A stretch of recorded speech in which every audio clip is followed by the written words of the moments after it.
আসসালামু আলাইকুম ভিউয়ার্স। মাহের cooking house থেকে আমি আপনাদেরকে আজকে শেয়ার করব 6টি ভর্তা রেসিপি। আর এই রেসিপিগুলো তৈরি করতে আমাদের আজকে যা লাগবে তা আমি আপনাদের সাথে এখানে শেয়ার করছি। কোনো রকম বাটাবাটি না করে আপনারা 6টি ভর্তা রেসিপি কীভাবে তৈরি করবেন তা আমি আপনাদের সাথে আজকে শেয়ার করব।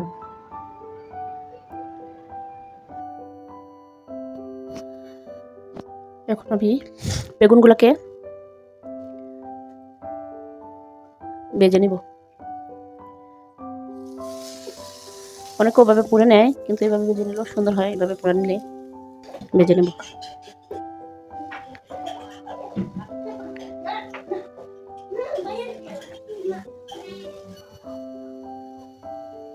আলুগুলোকে এভাবে ভেজে নিলে হয় কি, সুন্দর একটা সেন্ট আসে।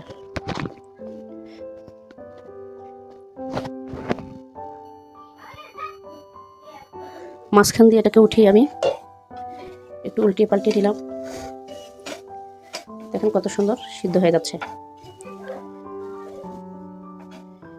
এভাবে দুই চারবার উল্টে পাল্টে দিলেই সিদ্ধ হয়ে যাবে এবং ভর্তা করার জন্য উপযুক্ত হয়ে যাবে। আমাদের আলুগুলি ভাজা হয়ে গেছে। এখন আমরা এগুলিকে উঠিয়ে নেব।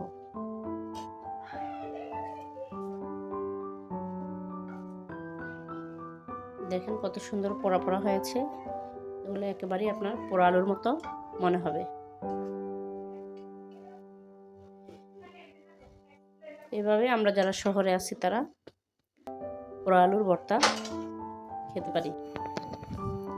এখন আমরা ভেন্ডিগুলিকে সিদ্ধ করে নেব। যেহেতু এগুলো আমরা হাতে তৈরি করব, পাটাতে ঘষাঘষি করব না, শুধু এগুলোকে আমরা সিদ্ধ করে নেব। ভেন্ডিগুলোর সাথে আমরা কয়েকটা কাঁচামরিচ দিয়ে নিলাম।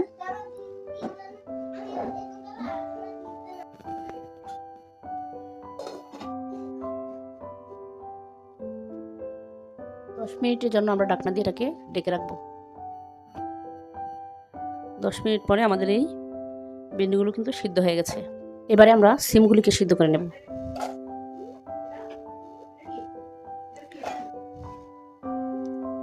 সিম আমি একটু বিচিওয়ালা সিমগুলোকে নিয়েছি। বিচিওয়ালা সিমের ভর্তা কিন্তু অনেক টেস্ট হয়, এই জন্য আমি বিচিওয়ালা সিমগুলোকেই নিয়েছি। সিমগুলোকে আমি 10 মিনিটের জন্য সিদ্ধ করে নেব এবং 2-3টা কাঁচামরিচও আমি দিয়ে দিয়েছি। কাঁচামরিচের এক্সট্রা একটা ফ্লেভার আসে, খুবই ভালো লাগে এই ফ্লেভারটা। এখন আমি 10 মিনিটের জন্য এটাকে ডেকে সিদ্ধ করে নেব। 10 মিনিট পরে আমাদের সিমগুলো কিন্তু সিদ্ধ হয়ে গেছে এবং একেবারেই পানিটা শুকিয়ে গেছে। এখন আমরা টমেটোগুলোকে সিদ্ধ করে নেব।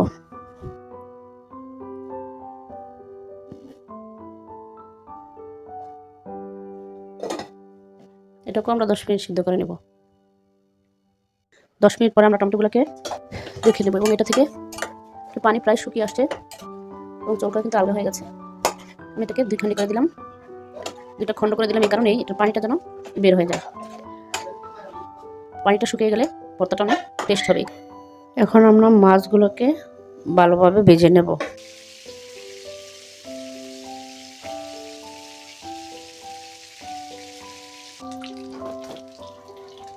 একে একে আমাদের সবগুলো ভাজাই হয়ে গেল। মাছ ভাজাগুলো হয়ে গেছে। এখন আমরা এগুলোকে উঠিয়ে নেব এবং ভর্তা বানাতে চলে যাব।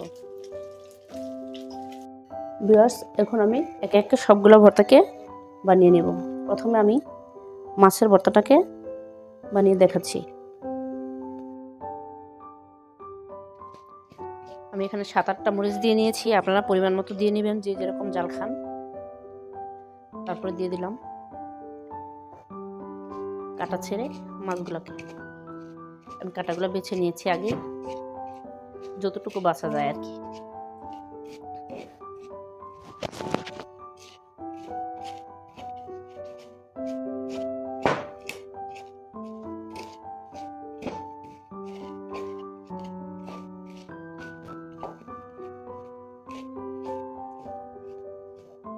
এর মধ্যে আমি অ্যাড করে দিব 2-3 টুকরা আলু।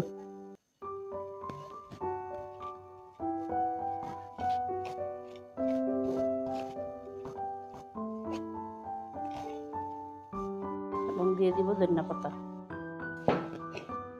তারপর সব একসাথে মিক্স করে উঠিয়ে নেব। হয়ে গেল আমার টাকি মাছের ভর্তা। এবারে আমরা বানাবো আলুর ভর্তা। মরিচটাকে একটু থেতলিয়ে নিলাম।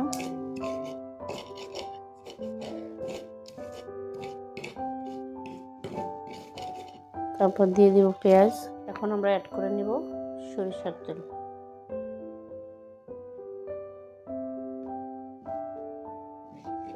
এবং পরিমাণ মতো লবণ দিয়ে দিব আমাদের আলুগুলো।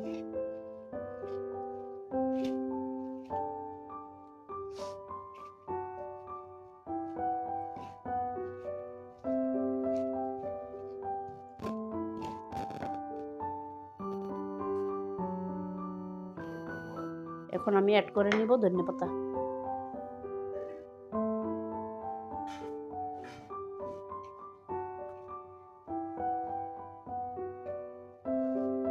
ভর্তাটি হয়ে গেছে, এখন আমি এটিকে উঠিয়ে নেব।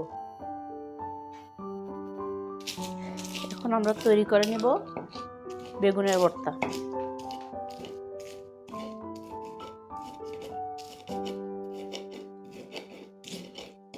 পেঁয়াজ কুচি দিয়ে দিলাম এবং দিয়ে দিলাম সরিষার তেল, দিয়ে দিলাম পরিমাণ মতো লবণ,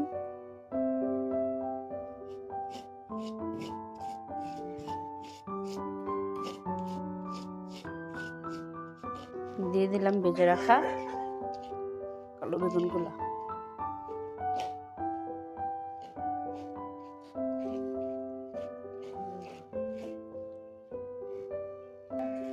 এ পর্যায়ে আমি দিয়ে দিব ধনিয়া পাতা। আমার এই ভর্তাটাও হয়ে গেল।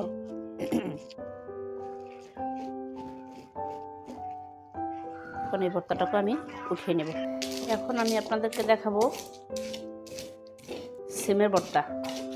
এটার জন্য আমি মরিচগুলোকে ভেঙে নিয়েছি, দিয়ে দিলাম পেঁয়াজ কুচি, দিয়ে দিলাম পরিমাণ মতো লবণ,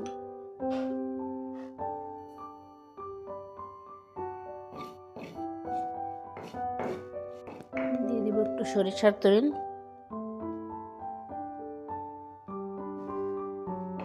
এবং এখন দিয়ে দিব সিদ্ধ করে রাখা সিমগুলোকে।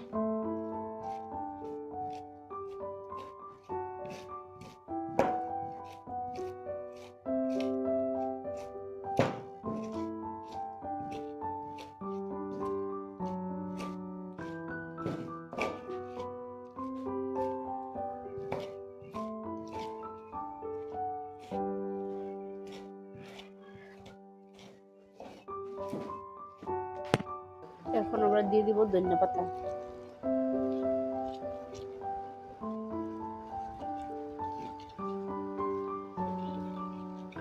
আমাদের এই ভর্তাটিও রেডি হয়ে গেছে। এখন আমরা দেখাবো ভেন্ডির ভর্তা। দিয়ে দিলাম পেঁয়াজ, পরিমাণ মতো সরিষার তেল, লবণ পরিমাণ মতো। আমি এই ভর্তাটাতে পোড়ামরিচ দিব না, এটাতে আমি কাঁচামরিচ দিয়েছি। ভেন্ডি সিদ্ধ করার সময় আমি এটাতে কাঁচামরিচ দিয়ে দিয়েছিলাম এবং ভেন্ডিগুলোকে আমি একটু ছোট ছোট করে কেটে নিয়েছি। আপনারা চাইলে আপনাদের পছন্দ মতো পোড়ামরিচও দিতে পারেন। আমার কাছে কাঁচামরিচ ভালো লাগে, তাই আমি কাঁচামরিচ দিয়েছি। আমাদের ভেন্ডির ভর্তাটাও রেডি হয়ে গেছে। এখন আমি একটু ধনিয়া পাতা দিয়ে নিলাম এবং এটাকে আমি এখন উঠিয়ে নেব। এখন আমরা দেখাবো টমেটোর ভর্তা। পেঁয়াজ দিয়ে দিলাম, পরিমাণ মতো লবণ দিয়ে দিলাম, দিয়ে দিলাম শুকনো মরিচ। এটা আমি হাত দিয়েই কুচি করে নিলাম।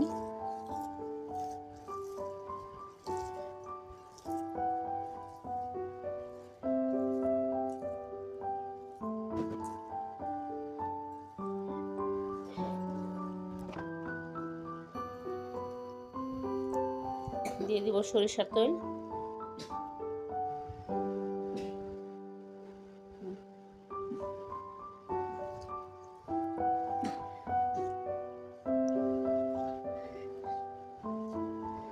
তারপরে দিয়ে দিব আমার সিদ্ধ করে রাখা টমেটোগুলো আমি এগুলোর চলকা ছাড়িয়ে নিয়েছি।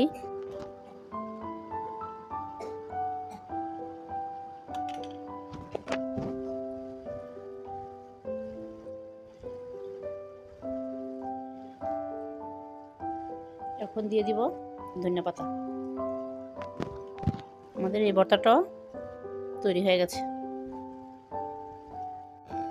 ভিউয়ার্স, একে একে আমার ভর্তার 6টি আইটেমই তৈরি হয়ে গেছে। আমার এই রেসিপিটি যদি আপনাদের ভালো লেগে থাকে তাহলে বাসায় ট্রাই করবেন এবং সামনের দিকে নতুন নতুন রেসিপি পাওয়ার জন্য চ্যানেলটিকে লাইক, কমেন্ট এবং সাবস্ক্রাইব করে আমার পাশে থাকবেন।